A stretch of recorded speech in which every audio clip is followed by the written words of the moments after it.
जय श्री कृष्णा। राधे राधे। आज आप लोग सुनेंगे सूर्य भगवान की कथा। एक था राजा, एक थी रानी। उनके पास सिपाही, घोड़े, दास दासियाँ, धन दौलत सब कुछ था, सिर्फ उन्हें संतान नहीं थी। इसी कारण राजा रानी बहुत ही दुखी रहते थे। संतान प्राप्ति के लिए उन्होंने हर तरह का दान धर्म, धार्मिक अनुष्ठान, जप मंत्र, व्रत, पूजा पाठ किए, लेकिन कोई फायदा नहीं हुआ। अब राजा रानी दोनों ही बुढ़ापे की ओर बढ़ते गए तो होता क्या है कि दोनों गहन सोच में पड़ गए। अब हमारे इतने बड़े राज्य का क्या होगा? कौन बनेगा इस राज्य का वारिस? कौन लेगा प्रजा की जिम्मेदारी? राजा रानी दिन रात इसी चिंता में घुलने लगे। उन्हें खाने पीने के भी सुध नहीं रहती। तो एक सुबह होता है क्या कि राजा के दरबार में एक साधु आता है। तो दासी रानी को इत्तिला करती है। तब वह दासी से कहती है, यह मेरा अंतिम दान धर्म है, इसके बाद मैं अपने हाथों से कोई दान धर्म नहीं करूँगी। रानी चावल भरा झाज हाथ में लेकर बाहर आती है और साधु की झोली में भिक्षा डालने आगे बढ़ती है। तो उसके चेहरे पर झाई उद्विग्नता साधु की दृष्टि में आती है। वह उससे पूछता है, रानी साहिबा, क्या हुआ? आप क्यों इतनी उदास है? तब रानी साधु को सारी हकीकत बताती है और सिसकने लगती है। उस पर वह साधु कुछ पल गंभीर हो जाता है और कहता है, चिंता मत करना रानी साहिबा, आपकी संतान की इच्छा पूरी हो जाएगी। आपकी कोख से एक पुत्र जन्म लेगा। मात्र वह 14 साल तक ही आप लोगों को मिलेगा। उसके आगे वह इस मृत्यु लोक में नहीं रह पाएगा। इससे बढ़कर आपको कुछ देना मेरे लिए संभव नहीं है। अपनी बात पूरी करते उसने अपनी झोली में हाथ डाला, थोड़ी सी भभूत निकालकर रानी को दे दी और कहा, आप और महाराज दोनों इसे बांटकर ग्रहण करना, तुम्हें जल्द ही पुत्र प्राप्ति होगी। इतना कहकर साधु अपनी राह चला गया। उसके जाने के बाद रानी सोचने लगी, 14 साल तो 14 साल ही सही, उतने समय के लिए हमें पुत्र मिलेगा, यही काफ़ी है। उतने साल तक मैं उसे जी जान से बड़ा प्यार करूँगी, उसे ढेर सारा लाड़ दुलार दूंगी, अपने संतान की मुराद पूरी करूंगी। उस रात अपना सारा राज्य काज खत्म करके राजा जब रानी के महल में गए तो रानी ने क्या किया कि राजा को सारी बात बताई और साधु की दी हुई भभूत राजा को दिखाकर बोली, साधु महाराज ने यह भभूत हम दोनों को ग्रहण करने को कहा है। राजा बोले, इतना दान धर्म किया, जब तप किया, कोई फल नहीं मिला।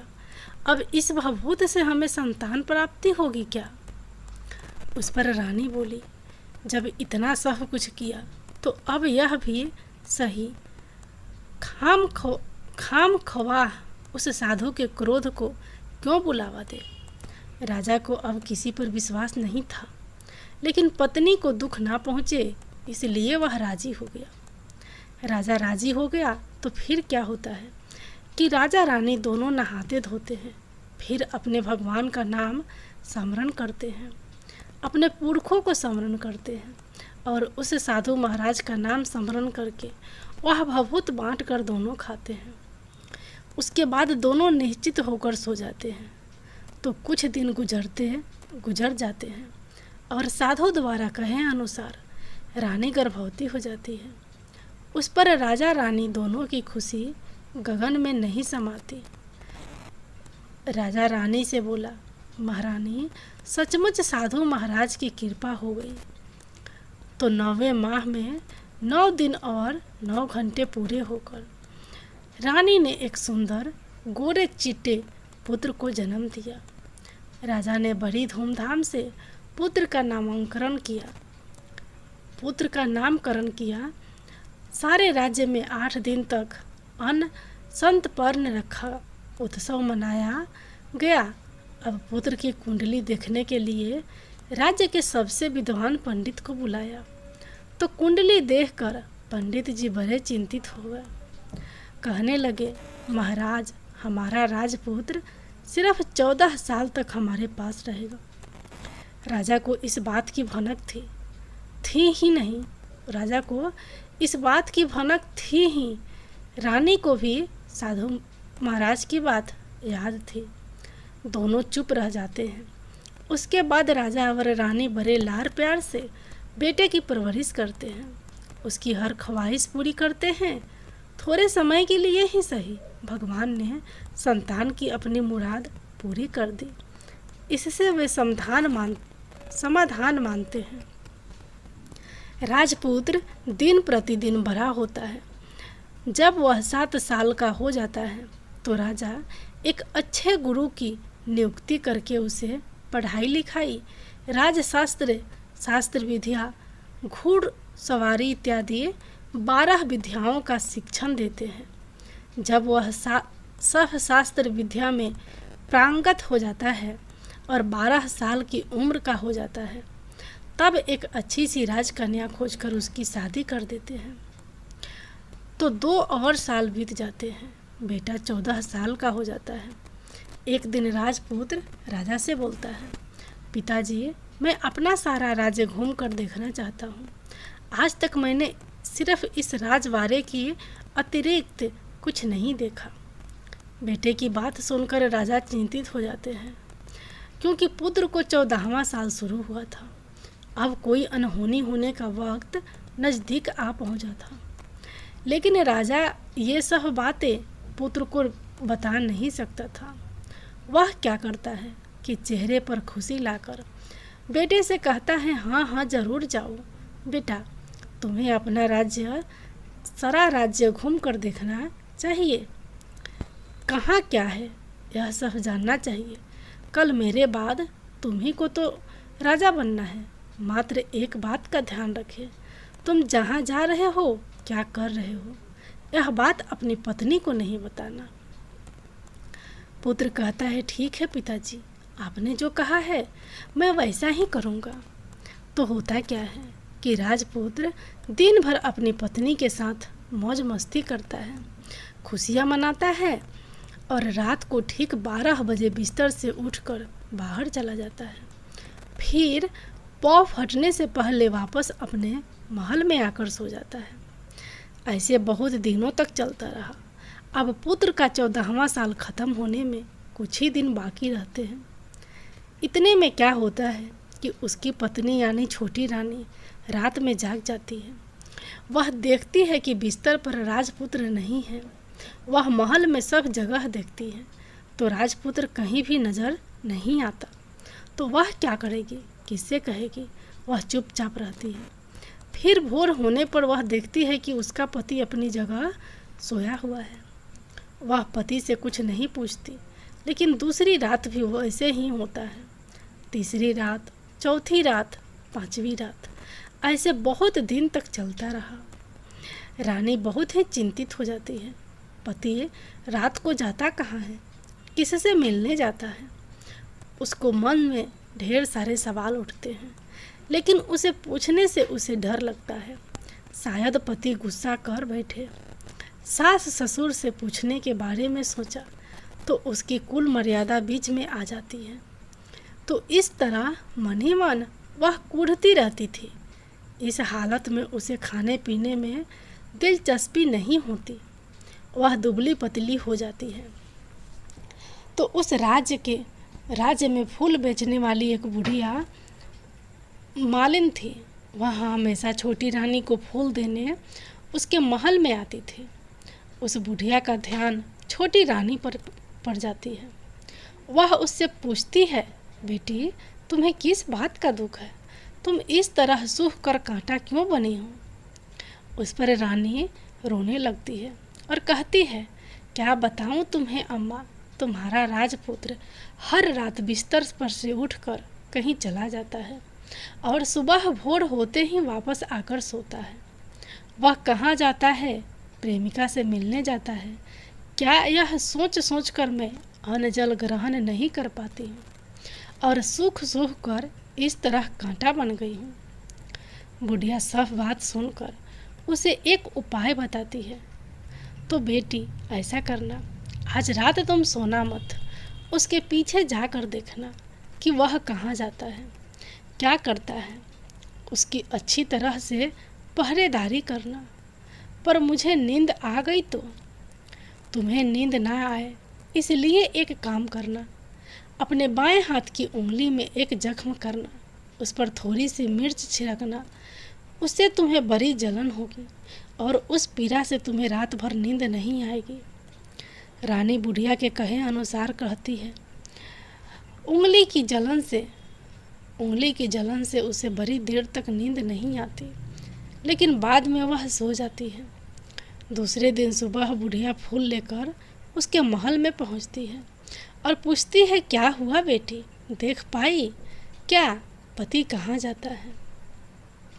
रानी कहती है, नहीं अम्मा, पहले कुछ समय जलन के कारण मुझे नींद नहीं आई, पर कुछ देर बाद मैं सो गई, इस कारण मैं कुछ नहीं देख पाई। बुढ़िया कहती है, कोई बात नहीं, आज तुम उंगली पर पहले से थोड़ा बड़ा जख्म करना और ज़्यादा मिर्च लगाना। तो रानी वैसे ही करती है, परंतु वह सिर्फ पति के बिस्तर से उठकर बाहर निकलते वक्त तक जाग पाई। वह उसके पीछे नहीं जा सकी क्योंकि उसकी आंख उस समय तक मूंद गई थी। दूसरे दिन सुबह बुढ़िया आती है तो उसने पूछने से पहले ही रानी रोकर कहती है, अम्मा, मैं आज भी उनकी पहरेदारी ठीक तरह नहीं कर पाई। बुढ़िया कहती है, रोना नहीं बेटी, सब कुछ ठीक हो जाएगा। तुम आज रात जख्म और बड़ा करना और उस पर ज़्यादा मिर्च छिड़कना और एक काम करना, वह जब जाने के लिए निकलता है तो उसका रास्ता रोकना। बुढ़िया ने जैसा बताया रानी वैसा ही करती है। आज रात उसे नींद नहीं आती। पति रात के 12 बजे बिस्तर से उठकर जब महल से निकलने के लिए चलने लगता है तो वह बुढ़िया ने जैसे बताया वैसे ही करती है। दौड़ कर जाकर पति का रास्ता रोकती है और कहती है, कहाँ जा रहे हो, किससे मिलने जा रहे हो, मुझे बताओ। राजपुत्र उसे समझाने की बहुत कोशिश करता है। देखो, अगर मैंने तुम्हें वह बताया तो मैं तुम्हें दोबारा नहीं मिल पाऊंगा। कोई बात नहीं, ना मिल पाओ, लेकिन आप रात के समय कहाँ जाते हो यह मुझे पहले बता दिया करो। राजपुत्र निरुपराय हो जाता है। पत्नी की जिद की आगे उसकी एक नहीं चल पाती। ठीक उसी समय उसका 14वां साल खत्म होकर 15वां साल लगने वाला था। जो होता है वह हो जाने दो, वह सोचता है और कुछ चावल मंत्रों से सिद्ध करके पत्नी को देकर कहता है, इन चावलों के दानों को दोनों हाथों की मुट्ठी में पकड़ना। पहले दाएं हाथ में पकड़े चावल मेरे ऊपर फेंकना। मैं कौन हूँ तुम्हें पता चल जाएगा। बाद में बाएं हाथ में पकड़े चावल मेरे ऊपर फेंकना। मैं जैसा था तुम्हें मिल जाऊंगा। लेकिन यदि तुम बाएं हाथ के चावल मेरे ऊपर फेंकना भूल गई तो मैं तुम्हें कभी नहीं मिल पाऊंगा। रानी बड़े आत्मविश्वास के साथ कहकर दाएं हाथ में पकड़े चावल पति के ऊपर फेंक देती है तो राजपुत्र एकदम एक विशाल घोड़ा बन जाता है। एकदम उम्दा सफ़ेद गर्दन पर लंबी आयल, देखते देखते वह तेजी से दौड़ने लगता है। रानी उस घोड़े को एकदम भौचक्की होकर देखने लगती है और पति ने बाएं हाथ के चावल फेंकने की जो बात कही थी वह भूल जाती है। उसकी आंखों के सामने घोड़ा महल से बाहर निकलकर चला जाता है। घोड़ा जो महल से बाहर जाता है तो वापस नहीं आता। अब रानी को बड़ा पश्चाताप होता है। वह स्वयं को कोसने लगती है, लेकिन अब उसका कोई फायदा नहीं होने वाला था। राजपुत्र अब वापस नहीं आने वाला था। सुबह होते ही महाराजा महारानी को सब बात पता चलती है। उन्हें बहुत दुख होता है।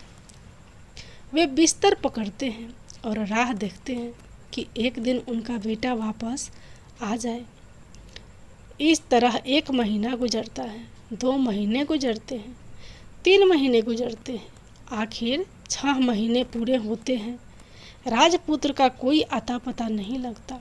प्रधान राजपुत्र को ढूंढने के लिए राज्य के गांव-गांव सिपाही भेजता है, लेकिन उन्हें कोई सफलता नहीं मिलती है। इधर रानी अपनी हठ के कारण पति गायब हो गया, यह सोचकर स्वयं को मन ही मन कोसती है और प्रण लेती है कि कुछ भी करके अपने पति को ढूंढ लाएगी और उसे वापस घर लेकर आएगी। एक दिन वह सुबह उठकर सास ससुर के महल में जाती है और कहती है कि मैं अपने पति की खोज में जा रही हूँ। महाराजा महारानी को और क्या चाहिए था, कुछ भी करके उनका बेटा उन्हें वापस मिलना चाहिए था। वे बहू को जाने की अनुमति देकर कहने लगे, बेटी तुम्हें जो चाहे वह करो, जहाँ जाना है वहाँ जाओ, लेकिन हमारे बेटे को वापस लेकर आओ, भगवान तुम्हें कामयाबी दे। अब रानी क्या करती है कि अपना शाही वेश बदलकर एक सेठानी बन जाती है। कुछ दास दासियों को, कुछ नौकरों को साथ में लिया, कुछ सामान साथ लिया और राज्य की सीमा पर जाकर वहाँ एक भोजनालय खोल दिया। वहाँ आने वाले सब यात्रियों को खाना मुफ्त में देने लगी। मात्र एक शर्त रखी कि खाने वाले को उसकी देखी कोई अजीब चीज़ उसकी मालकिन को यानी राजकन्या को बतानी पड़ेगी। तो वहाँ आने वाले हर नागरिक अपनी तरफ से मैंने यह देखा, मैंने वह देखा कहकर वहाँ से मुफ्त में खाना खाकर जाता था। परंतु रानी को जो बात चाहिए थी वह अब तक मिली नहीं थी। ऐसे ही कुछ दिन बीत गए तो उधर क्या होता है कि रानी के महल फूल लेकर जाने वाली बुढ़िया के एक बेटा और बहू थे। उनका एक छोटा बेटा था, यानी बुढ़िया का एक पोता था। तो बेटा और बहू सुबह काम के लिए निकलते थे, तो पोते को संभालने के लिए जिम्मेदारी बुढ़िया पर रहती थी। बुढ़िया दिन भर पोते को संभालती थी। एक दिन होता है क्या कि बुढ़िया को पान खाने की आदत थी, तो वह पान लगाने के लिए चुनना चाहिए था। वह उस तैयार करने के लिए सीपिया लेकर आई। इन सीपिया भूनने के लिए गोबर के कंडे चाहिए थे। कंडे इकट्ठा करने के लिए वह बांस की टोकरी लेकर चरवाहे के मैदान में गई। वहाँ बहुत सारे कंडे थे। उन्हें जमा करते करते उसे घर जाने में अंधेरा हो गया। इस ओर शाम होते ही काम से वापस बेटा बहू घर पहुँचते तो देखा कि बच्चा घर पर अकेला है और रो रहा है। वे दोनों गुस्से से लाल पीले हो गए। इतने में बुढ़िया घर आ पहुंची। बेटा ने पूछा, पोते को घर अकेला छोड़कर कहाँ गई थी? बुढ़िया बताने लगी कि मैं गोबर के कंडे इकट्ठे करने गई थी। इस पर बेटा बोला, दोबारा बच्चे को अकेला घर पर छोड़कर यदि कहीं गई तो मैं तुम्हें बहुत पीटूंगा। बुढ़िया कहने लगी, नहीं बेटा, फिर कभी ऐसा नहीं करूँगी। लेकिन दूसरे ही दिन बुढ़िया वह बात भूल गई और फिर चरवाहे के मैदान पर कंडे इकट्ठा करने चली गई। शाम को जब बेटा बहू काम से वापस लौटे तो देखते हैं कि बच्चा घर पर अकेला है और रो रहा है। अब उसके बेटे की सहन शक्ति खत्म होने लगी और बुढ़िया के वापस आने पर उसे घर से निकाल दिया। बुढ़िया माई रात भर घर के बाहर अंधेरे में बैठी रही और सुबह होते ही हाथ में टोकरी लेकर कंडे इकट्ठा करने के लिए निकल गई। उस दिन उस पर कंडे इकट्ठा करने का मानो पागलपन सवार था। कंडे इकट्ठा करते करते कब अंधेरा छा गया उसे मालूम ही नहीं चला। उसे जब ध्यान आया तो गांव का रास्ता भी ठीक तरह से दिखाई नहीं दे रहा था। वह अंधेरे में आंखें फाड़ कर देखती देखती किसी तरह आगे निकल पड़ी तो होता क्या है, एक कपिला गाय छन छन की आवाज़ करते गले की घंटी बजाते ठुमक कर उस मैदान पर आ गई। उसे देखकर बुढ़िया सोचने लगी कि इस गाय के पीछे पीछे जाऊंगी तो गांव तक पहुंच जाऊंगी। तब बुढ़िया उसके पीछे पीछे जाने लगी।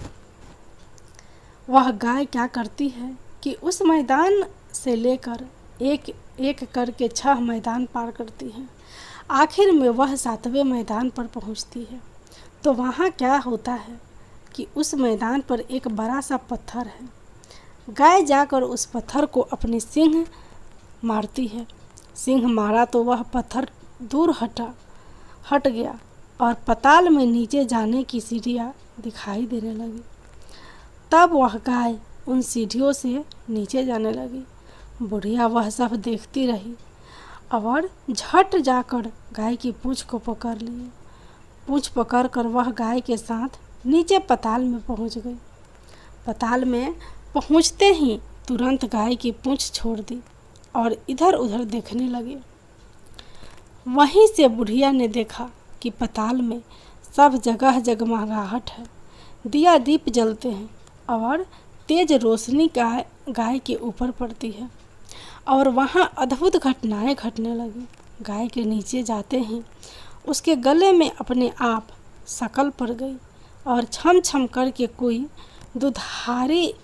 दुधारी में गाय को दूध दूहने लगी। लेकिन जो भी कोई वह कर रहा वह मात्र दिखाई नहीं दे रहा। बुढ़िया बहुत घबरा गई, कहाँ आकर फंस गई वह सोचने लगी और यहाँ वहाँ छिपने के लिए जगह ढूंढने लगी। लेकिन उसे कहीं भी जगह नहीं मिली, हर जगह उजाला ही उजाला था। तो वह यूँ एक कोना में खड़ी रह गई और जो कुछ सामने हो रहा था उसे चुपचाप देखने लगी। कुछ पल के बाद वहाँ झट से एक उम्दा सफ़ेद घोड़ा आया। वहाँ 2 कुंडे में उसमें एक कुंडे में उस घोड़े ने छलांग लगाई और ऊपर आ गया। अब उस राजपुत्र का रूप प्राप्त हो गया। राजपुत्र बनने के बाद उसने दूसरे कुंड के पानी में स्नान किया। वहाँ रखे नए कपड़े पहने। नज़दीक ही एक सुंदर पलंग था, उस पर आकर बैठ गया। उसके सामने अपने आप पर पकवानों की थाली आ गई, दूध की एक प्याली आ गई, 5 सुपारी आ गए। उसके सामने एक दिया जलता रहा। राजपुत्र ने खाना खाया, दूध पिया, 5 सुपारी खाया और बिस्तर पर लेट जाने से पहले सूर्योदय का स्मरण करके सामने जलते हुए दिए से पूछा, दिए दीपंकर, मेरे माता पिता क्या कर रहे हैं? दिया बताने लगा, बेटे के शोक में डूबे हैं। राज्य कौन संभाल रहा है? राज प्रधान संभलता है। मेरी पत्नी क्या करती है? उसने चौराहे पर भोजनालय शुरू किया है और आते जाते लोगों से वह नई नई खबरें के बारे में पूछती है। दिए से यह कहते ही राजपुत्र कहने लगा ठीक है। उसके बाद वह सो गया। बुढ़िया कोने में खड़ी रहकर यह सब देखती रही। ऐसी अद्भुत घटना उसने जिंदगी में पहली बार देखी थी। उसे अंदर ही अंदर चुलबुलाहट होने लगी। वह अपनी भूख प्यास भूल गई और आगे क्या होता है कि उससे उत्सुकता से देखने लगती है। लेकिन उसके बाद और कुछ घटना नहीं घटती। रात गई, गुजर गई और सुबह हो गई। सुबह होने पर पलंग पर सोया राजपुत्र उठा और फिर से पहले वाले कुंड में छलांग लगाई। तो अब वह फिर से घोड़ा बनकर कुंड से बाहर आ गया। बाहर आते ही वह तेजी से उस पाताल नगरी से बाहर निकल गया। लेकिन वह कहाँ गया, बुढ़िया को कुछ पता नहीं चला। उसके बाद पिछली रात की तरह कोई उस गाय का छम छम करके दूध दूहने लगा। जैसे ही दूध दूहना खत्म हुआ, उसके गले की शकल अपने आप खुल गई और वह गाय तेजी से ऊपर जाने वाली सीढ़ी की ओर भागने लगी।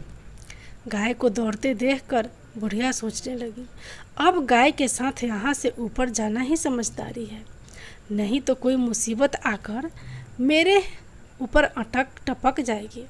झट से उसने गाय की पूंछ पकड़ ली और गाय के साथ ऊपर आ गई। गाय जब उस मैदान में पहुंची तो उस सुरंग की रास्ता अपने आप बंद हो गया और उसके मुंह एक बड़ा सा पत्थर पूर्वतः खड़ा हो गया। गाय को दौड़ते देखकर बुढ़िया सोचने लगी, अब गाय के साथ यहाँ से ऊपर जाना ही समझदारी है, नहीं तो कोई मुसीबत आकर मेरे ऊपर अटक टपक जाएगी। झट से उसने गाय की पूंछ पकड़ ली और गाय के साथ ऊपर आ गई।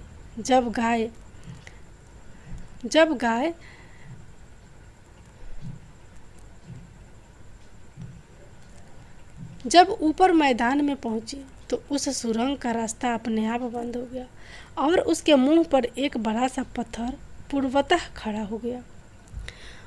ऊपर आकर वह गाय जंगल की ओर निकल गई तो इधर बुढ़िया एकदम बावली सी हो गई। उसने पताल नगरी में जो कुछ देखा वह जल्द से जल्द किसी को बताने के लिए उतावली हो उठी। उसे एकदम याद आया कि नगर की सीमा पर कोई औरत भोजनालय चलाती थी और नई बात बताने वाले को अच्छा खाना पीना मुफ्त में देती है। वह सोचने लगी कि क्यों ना मैं यह बात उस औरत को जाकर बताऊं। यदि उसे यह बात पसंद आ गई तो बाकी जीवन खाने पीने की झंझट से मुक्ति मिलेगी। बुढ़िया ने मन में तय किया और तुरंत उस भोजनालय के द्वार पर टांगे नगारे के सामने खड़ी हो गई और जोर जोर से नगारा बजाना शुरू कर दिया। नगारे का इस तरह शोर सुनकर मालकिन यानी छोटी रानी मन में प्रसन्न हो जाती है कि शायद कोई बड़ी बात लेकर यहाँ आया है। रानी सिपाही को आदेश देती है कि जाइए और जो कोई आया है उसकी अच्छी खरीदारी कीजिए। आदेश पाते ही सिपाही नीचे दौड़कर एक बुढ़िया नगाड़ा बजा रही है। उन्होंने पूछा, क्यों बुढ़िया, क्या हुआ, क्यों नगाड़ा बजा रही हो? बुढ़िया बोली, कुछ नहीं बेटा, यहाँ खाना मिलता है ना, इसलिए आई हूँ। खाना चाहिए, मिलेगा, लेकिन तुझे कोई नई बात बतानी पड़ेगी। हाँ बताऊंगी, एक बात मालूम है मुझे। इस पर सिपाही उसे अंदर लेकर आए। उनको मालकिन का आदेश था कि जो कोई बूढ़ा बुजुर्ग वहाँ आए उनके साथ अच्छी तरह से पेश आना, उनका अच्छा आदर आतिथ्य करना। तो सिपाही ने इस बुढ़िया का भरपूर आदर आतिथ्य किया। उसे बड़ी सी थाली भरकर व्यंजन परोसते हैं। बुढ़िया कुछ दिनों से भूखी थी, वह खाने पर टूट पड़ी। खाना खाने के बाद सिपाही ने उसे नई साड़ी पहनने को दी। उसके बाद उसे लेकर रानी के पास आए। बुढ़िया और रानी ने तुरंत एक दूसरे को पहचान लिया। बुढ़िया बोली, बेटी तुम? रानी बोली, अम्मा तुम? बड़ी देर तक दोनों भली भांति एक दूसरे को देखते रहे, बातें करती रहे। आखिर कुंवरनी बुढ़िया से कहने लगी, अम्मा अब बताओ तुमने क्या बात देखी है? नई बात? मैंने कोई नई बात देखी नहीं है। वह तो मेरे पास तुम्हें देने के लिए खाने के पैसे नहीं थे, इसलिए मैंने झूठ कहा और नगाड़ा बजाया। रानी ने कहा, अम्मा घबराना नहीं, मैं किसी को तुम्हारा नाम नहीं बताऊंगी। फिर भी बुढ़िया मैंने क्या देखा, कब देखा करके आनाकानी करने लगी। इस पर कुंवरनी ने उससे कहा, देखो अम्मा, यदि तुमने मुझे वह नई बात बताई तो जिंदगी भर मैं तुम्हारी देखभाल करूंगी, तुम्हें रानी माता की तरह रखूंगी। अब बुढ़िया बताने को तैयार हो गई।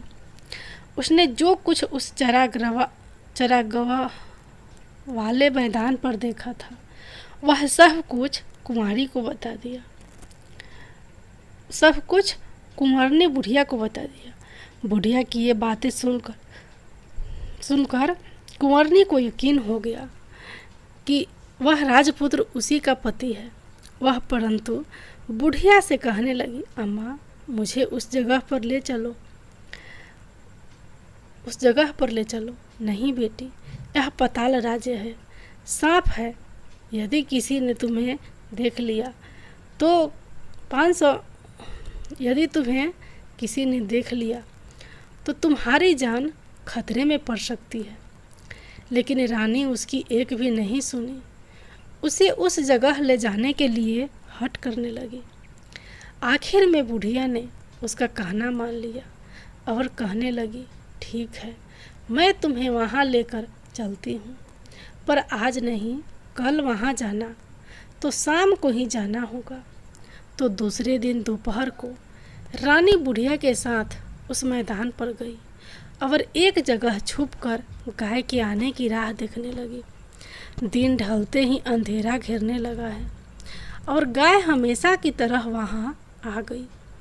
मैदान के उस कोने में जाकर उसने पत्थर पर सींग मारा तो झट से पत्थर हटकर वहाँ सुरंग में जाने का रास्ता खुल गया है। गाय उस रास्ते से नीचे उतरने लगी तो बुढ़िया रानी से कहने लगी, जल्दी आगे बढ़ो बिटिया, हम गाय की पूँछ पकड़ कर नीचे उतरेंगे। तो दोनों गाय की पूँछ पकड़ कर नीचे उतर गई। बुढ़िया पहले जिस कोने में छिपी थी उस कोने में छिप गई। अब नीचे सब कुछ पहले जैसा घटित हो रहा था। गाय के गले में अपने आप शकल पड़ गई। कोई अदृश्य रूप से उसका दूध दुहने लगा। एक सफ़ेद उम्दा घोड़े ने आकर एक कुंड में छलांग लगाई तो राजपुत्र के रूप में ऊपर आया। वह राजपुत्र दूसरे कुंड में नहाने लगा। बाद में उसके सामने खाने की थाली आ गई, दूध की प्याली आ गई, पान बीरा आ गया। राजपुत्र सब ग्रहण करके सोने के लिए पलंग पर गया तो सोने से पहले सूर्य देव का स्मरण करके वह दिए से पूछने लगा, दिए दिए दीपंकर, मेरे माता पिता क्या कर रहे हैं? तो दिया कुछ जवाब नहीं देता बल्कि वह पूछने लगता है। तब राजपुत्र को कुछ अघटित हुआ है, इसका संदेह हो गया है। वह उदास हो गया और जो कुछ हुआ वह हो जाने दो, ऐसा सोचकर सोने के लिए बिस्तर पर लेट गया। अब रानी का संयम छूट गया। वह दौड़कर पति के पास गई और उसके पैर पकड़ने के लिए आगे बढ़ने लगा। राजपुत्र तुरंत ही पत्नी को पहचान गया। वह झट से पीछे हट गया और चिल्लाने लगा, नहीं नहीं, मुझे मत छूना, सर्वनाश हो जाएगा। रानी दोनों हाथ जोड़कर पति से अपनी भूल स्वीकार करने लगी। स्वामी, मुझसे भूल हो गई। मुझे आपसे नहीं पूछना चाहिए था कि आप रात को कहाँ जाते हो। मैं अपनी भूल स्वीकार करती हूँ। मुझे मेरी भूल की सज़ा मिल गई है। अब आप घर चले। आपके वियोग में आपके माता पिता ने बिस्तर पकड़ लिया है। आपकी प्रजा भी बहुत दुखी है। उस पर राजपुत्र कहने लगा, वहीं तो एक बार तुम गलती कर बैठी हो, अब दोबारा मत करना, नहीं तो अब मैं तुम्हें जो दिख रहा हूँ वह भी नहीं दिखूंगा। रानी अब विलाप करने लगी, जोर जोर से जमीन पर सिर पटकने लगी। राजपुत्र के मन में उसके प्रति दया उत्पन्न हो गई। वह उससे कहने लगा, यदि तुम मुझे पाना चाहती हो तो तुम्हें एक काम करना होगा। काम कठिन है लेकिन वह तुम्हें अकेले करना होगा। कहो स्वामी, कितना भी कठिन काम हो मैं वह पूर्ण करूंगी। रानी कहने लगी। इस पर राजपुत्र ने उसे बताया, इस पाताल से ऊपर जाते ही तुम्हें एक घना जंगल नजर आएगा। ऐसे 6 जंगल पार करने के बाद 7वां जंगल मिलेगा। वह जंगल सबसे घना है। उस जंगल में बीचों बीच एक पीपल का पेड़ है। उसके आसपास की जगह पत्ते फंदे, जटाएं, कांटे इत्यादि से ढक चुकी है। वहाँ बाघ, शेर, भालू, सांप सभी धमा चौकरी बैठती है। तुम्हें उन सब को भगाकर वह जगह साफ करनी है। उसकी गोबर से लिपाई करके पवित्र बनाना है, रंगोली से सजाना है। उसके बाद वहाँ धूप, कपूर, अगरबत्ती जलानी है। फूल, कुमकुम से पेड़ की तने की पूजा करनी है। दूध दही से बने चावल का भोग चढ़ाना है। ये सब तुम्हें दोपहर को 12 बजने से पहले करना है। 12 बजने के समय तुम्हें उस जगह पर बैठकर सूर्य भगवान का ध्यान करना है। ठीक 12 बजे सूर्य भगवान का रथ वहाँ उतरेगा। वे वह सब देखकर खुश हो जाएंगे और कहेंगे, जिस किसी ने यह सब किया है उसे मैं मनचाहा फल दूंगा। तो तुम सामने जाकर उसके रथ का दाहिना घोड़ा मांगना, मैं तुम्हें मिल जाऊंगा। इतनी बात कहकर राजपुत्र अपने पलंग पर सो गया और छोटी रानी भोर होने की राह देखने लगी। भोर होते ही वह बुढ़िया के साथ गाय की पूंछ पकड़कर ऊपर आ गई। ऊपर आने के बाद वह बुढ़िया से कहने लगी, अम्मा, अब मैं अकेले ही आगे जाऊंगी, तुम भोज न्याले वापस जाओ। वह जंगल में जाकर राजपुत्र की बताई जगह ढूंढने लगी और स्वयं अरी से वह जगह साफ कर दी। बाद में राजपुत्र ने जैसे बताया वैसे लिपाई पोताई करके वापस आ गई। दूसरे दिन पौ फटने से पहले उठी और जंगल में उस जगह पहुंची। वहां जाकर इत्र गुलाब के पानी छिड़क कर वह जगह सुगंधित की। धूप अगरबत्ती जलाकर उसे पवित्र किया और पूजा की। सब सामग्री वहां तैयार रखकर सूर्य भगवान का ध्यान करने बैठ गई। जैसा कि पति बताया था, दोपहर को ठीक 12 बजे सूर्य भगवान का रथ उस पीपल के पेड़ पर आकर रुका है। सूर्य भगवान ने जब रथ से नीचे देखा तो सुगंधित वातावरण देखकर वह बहुत प्रसन्न हो गए। फिर वे बोले, जिस किसी ने यह काम किया है वह यहाँ आकर आज मुझसे कुछ भी मांगे, मैं उसे दे दूँगा।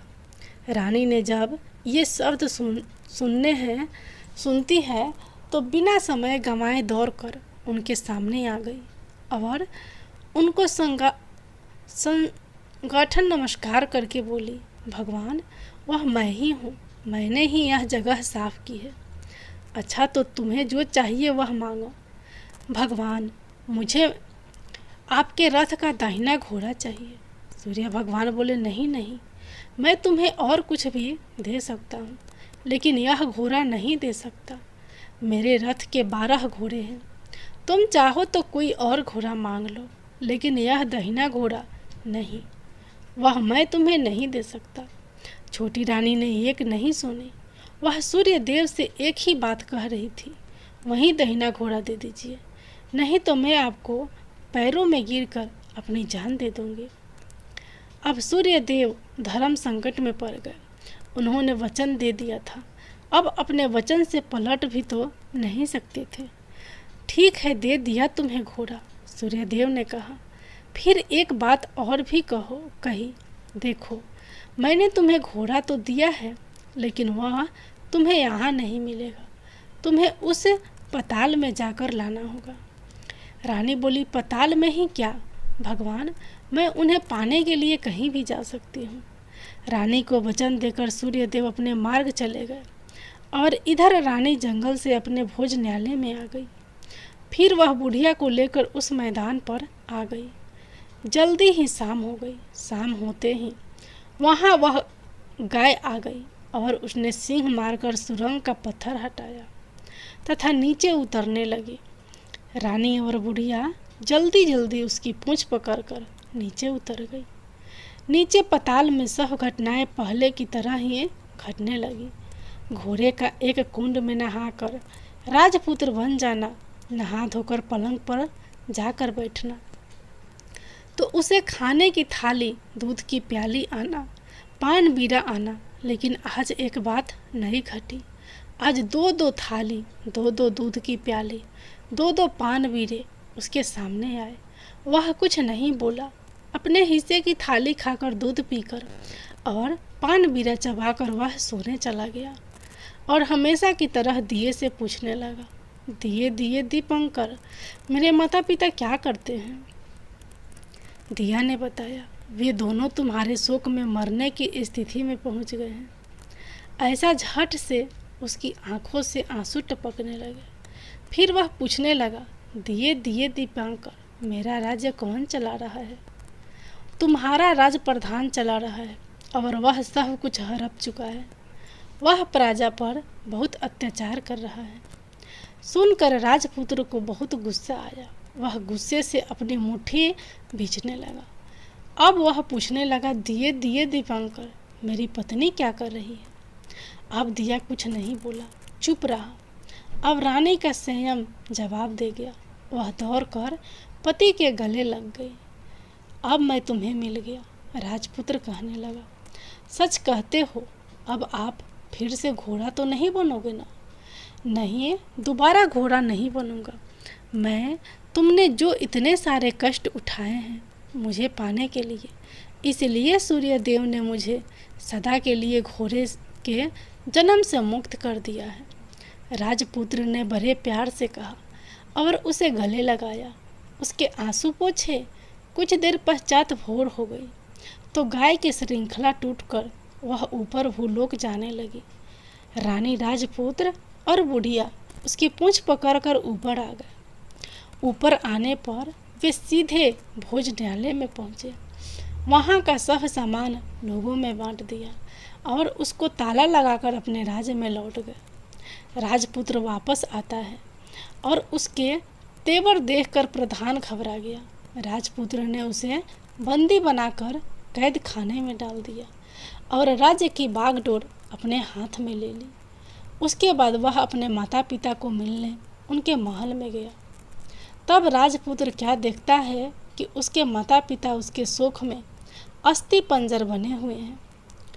पुत्र को वापस आया देखकर मरणासन राजा रानी की आंखों से टप टप आंसू बहने लगे। इन दोनों ने पुत्र को गले लगाया, उसे प्यार से सहलाया। इतना होने के बाद उनके सेहत में एकदम सुधार आने लगा। वे अब बिस्तर से उठकर बैठ गए, पुत्र को आशीष देने लगे। राजपुत्र के आने की खबर तुरंत राज्य भर में फैल गई। प्रजा खुशी से फूली नहीं समाई। प्रजाजन राजमहल के सामने इकट्ठे हो गए। राजपुत्र ने भी उन्हें दर्शन दिए और आज से उन्हें कोई दुख नहीं पहुंचाएगा, ऐसा वचन भी दिया। अब राजा अपने पुत्र का राज अभिषेक करके उसे सिंहासन पर बिठाता है और बहू को महारानी का दर्जा देता है और स्वयं अपनी पत्नी के साथ ईश्वर स्मरण करते खुशी से दिन बिताता है। महाराजा बना राजपुत्र अच्छी तरह से राज चलाने लगा और अपनी पत्नी के साथ सुख शांति से जीवन बिताने लगा। उस बुढ़िया को रानी ने अपने ही पास रख लिया, उसकी अच्छी तरह से देखभाल करने लगी। बुढ़िया और उसके बुढ़ापे के दिन खुशी से गुजरने लगे। सूर्य भगवान की जय हो। अब आप लोग सुनिए सूर्य देव की दूसरी कथा। पौराणिक समय की बात है। प्राचीन काल में एक बुढ़िया माई रहती थी। वह नियमित रूप से रविवार का व्रत करती। रविवार के दिन सूर्योदय से पहले उठकर बुढ़िया माई स्नान आदि से निवृत्त होकर आंगन को गोबर से लीपकर स्वच्छ करती। उसके बाद सूर्य भगवान की पूजा करते हुए रविवार व्रत कथा सुनकर सूर्य भगवान का भोग लगाकर दिन में एक समय भोजन करती। सूर्य भगवान की अनुकंपा से बुढ़िया को किसी प्रकार की चिंता एवं कष्ट नहीं था। धीरे धीरे उसका घर धन धान्य से भर रहा था। उस बुढ़िया को सुखी होते देख उसकी पड़ोसन उसे जलने लगी। बुढ़िया ने कोई गाय नहीं पाल रखी थी, अतः वह अपनी पड़ोसन के आंगन में बंधी गाय का गोबर लाती थी। पड़ोसन ने कुछ सोचकर अपनी गाय को घर के भीतर बांध दिया। रविवार को गोबर ना मिलने से बुढ़िया अपना आंगन नहीं लिप सकी। आंगन ना लिप पाने के कारण उस बुढ़िया ने सूर्य भगवान का भोग नहीं लगाया और उस दिन स्वयं भी भोजन नहीं किया। सूर्यास्त होने पर बुढ़िया भूखी प्यासी सो गई। प्रातःकाल सूर्योदय से पहले उस बुढ़िया माई की आँख खुली तो वह अपने घर के आंगन में सुंदर गाय और बछड़े को देखकर हैरान हो गई। गाय को आंगन में बांधकर उसने जल्दी से उसे चारा लाकर खिलाया। पड़ोसन ने उस बुढ़िया के आंगन में बंधी सुंदर गाय और बछड़े को देखा तो वह उससे और अधिक जलने लगी। तभी गाय ने सोने का गोबर किया। गोबर को देखते ही पड़ोसन की आंखें फटी की फटी रह गई। पड़ोसन ने उस बुढ़िया माई को आसपास कहीं नहीं देखी, तुरंत उस गोबर को उठाया और अपने घर ले गई तथा अपनी गाय का गोबर वहाँ रख आई। सोने के गोबर से पड़ोसन कुछ ही दिनों में धनवान हो गई।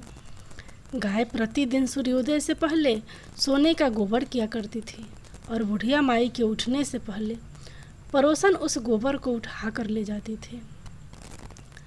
बहुत दिनों तक बुढ़िया को सोने के गोबर के बारे में कुछ पता ही नहीं चला। बुढ़िया पहले की तरह हर रविवार को भगवान सूर्यदेव का व्रत करती रही और कथा सुनती रही, लेकिन सूर्य भगवान को जब पड़ोसन की चालाकी का पता चला तो उन्होंने तेज आंधी चलाई। आंधी का प्रकोप देखकर बुढ़िया माई ने गाय को घर के भीतर बांध दिया। सुबह उठकर बुढ़िया ने सोने का गोबर देखा तो उसे बहुत आश्चर्य हुआ। उस दिन के बाद बुढ़िया गाय को घर के भीतर बांधने लगी। सोने के गोबर से बुढ़िया कुछ ही दिन में बहुत धनी हो गई।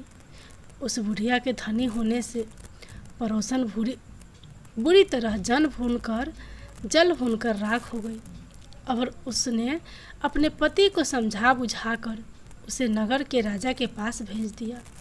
सुंदर गाय को देखकर राजा बहुत खुश हुआ। सुबह जब राजा ने सोने का गोबर देखा तो उसके आश्चर्य का ठिकाना न रहा। उधर सूर्य भगवान को भूखी प्यासी बुढ़िया को इस तरह प्रार्थना करते देख उस पर बहुत करुणा आई। उसी रात सूर्य भगवान ने राजा को सपने में कहा, राजन, बुढ़िया की गाय व बछड़ा तुरंत लौटा दो, नहीं तो तुम पर विपत्तियों का पहाड़ टूट पड़ेगा, तुम्हारा महल नष्ट हो जाएगा। सूर्य भगवान के सपने से बुरी तरह भयभीत राजा ने प्रातः उठते ही गाय और बछड़ा बुढ़िया को लौटा दिया।